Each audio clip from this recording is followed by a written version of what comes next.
What's up you guys, welcome back to my channel. My name is Jenny and I'm that props girl, and I'm usually all about helping non-professional theatre makers, props designers, hobby crafters and decorators create unique props and decor. Been given the opportunity to stage manage a production of Keeping Up Appearances and it opens in just a couple of days and I'm super duper excited. So I've got a couple of things that I need to go through before then, and I thought what a great opportunity to bring you guys along on that journey. And so if you're keen to see that, then stick around. Be sure to smash the like button as it lets me know you want to see more content like this, as well as consider hitting the subscribe button and bell so that you don't miss a single one of my uploads.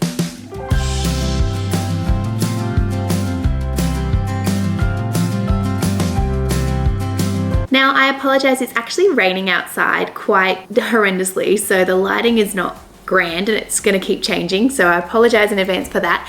And yes, and any noise that you may be picking up as well. I just want to put out there before we start that there are multiple ways to stage manage a show, and I'm just going to be going through my methods, and they may change after I've stage managed a production and realize that this doesn't work, and things may be organically changing as we go, but as for now this is the method I'm going with. I can certainly put comments down below later if you guys want to know any changes that I make along the way. So this is a relatively small production and it's in a nice intimate small theatre which seats about 150 people, and I am not going in totally blind. I know how to stage manage and I understand the concept of calling the show and all that sort of stuff, and I've worked alongside some very great stage managers previously, so it's been really wonderful to actually learn from them. But if you don't have a stage manager to learn from, I do recommend like googling and looking up some stage management tips as well. I just want to say that I do this when I do any show and props as well, but particularly for this show, have a book, not your script, that you can write notes in, and especially if it is a smaller production and you as the stage manager is also in charge of sourcing props or costumes or anything like that, like I was for this production as well,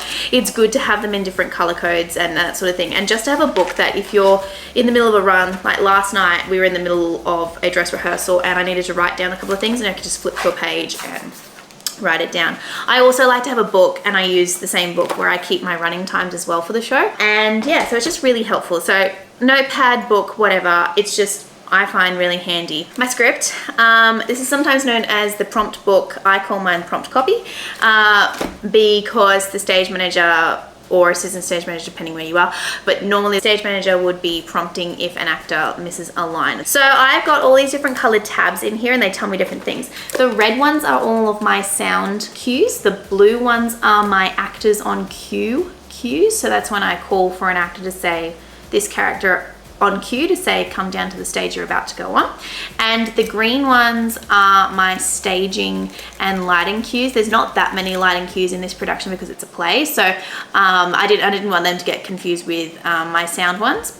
And the yellow are just my scenes, so where the different scenes are. Sometimes you can have your prompt copy. Some people choose to draw a line down one side and have blocking on one side and cues on the other side. I didn't see the need to do that for this production, but that's a way of doing it. Often when you're stage managing, you can do what is known as a blocking plot, which is basically where you get a bird's eye drawing basically of the stage, and then you mark in where your actors move about the stage during the scene. Sometimes you can top and tail the scene and just go where they are at the entry and when they are at the end, and you use this to, well, one, note things in rehearsals, but two, it's also good when if you're training an understudy as well, so that they know where the actor moves.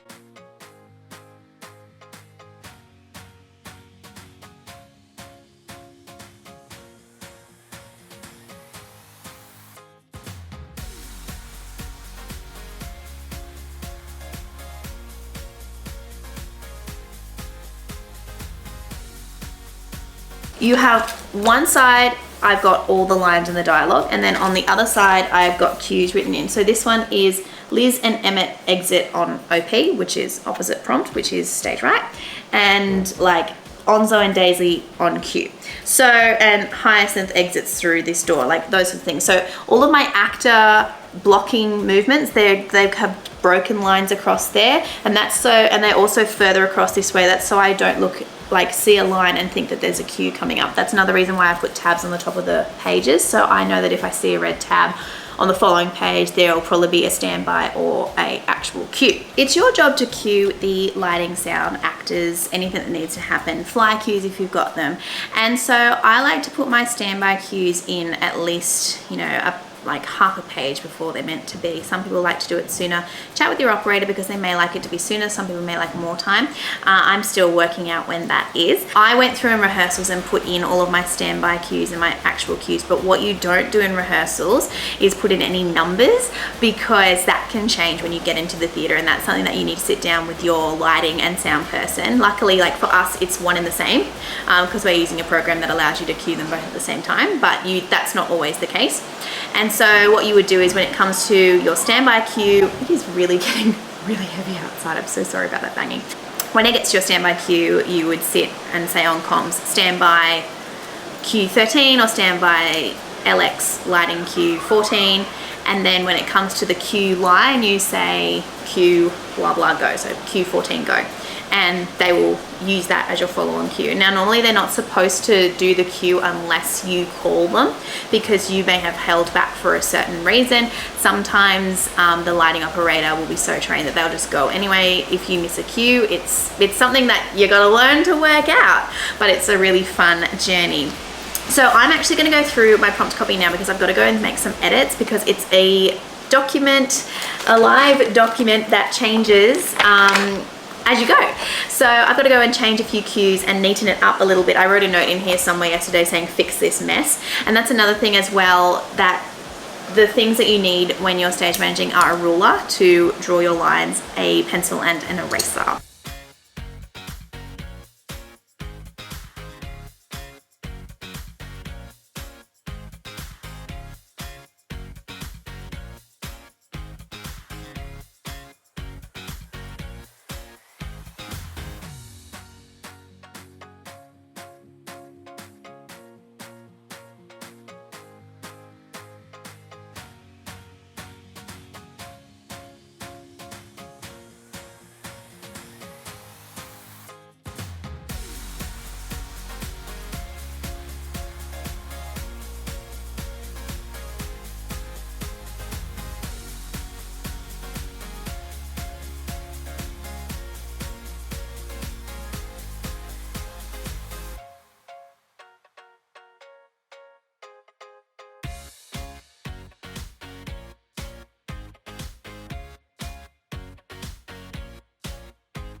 A professional stage manager who I met a couple of years ago actually put me onto this, and it's an app called Show Stopwatch.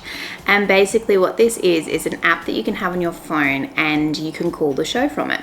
So you basically pop in all the details in the settings for the show, and you can put in any pre-show calls or whatnot. You can just type them in and what time they need to go, and it will alert you.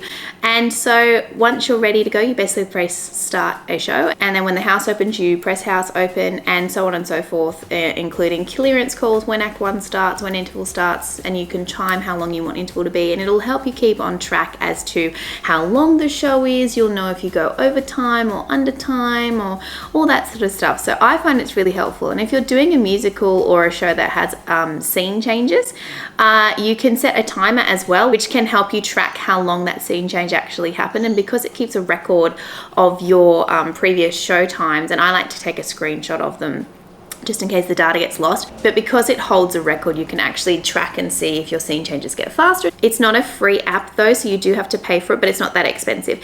But it is certainly, in my opinion, really great, and I've loved using it so far. So if you do want to check that out, as I said, it's called Show Stopwatch. As long as I stay away from the healthy. Standby cue 23 and 24.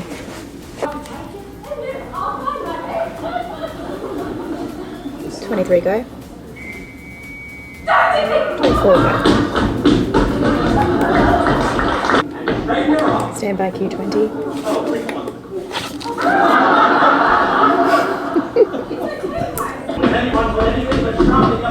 Go. Stage managing a show is something that I've always wanted to do, and let me know in the comments if you like stage managing, or if you're interested in stage managing or want to know more about stage managing. It's been a dream of mine to stage manage a show, so it's such an honor and a privilege to be able to do this. I hope you guys enjoyed this video. I know it was very, very different and gave you a little bit of insight inside what I do, and I'll see you guys next time. Be sure to smash the like button and hit that subscribe button and bell so you don't miss a single one of my uploads, and I will see you guys next time.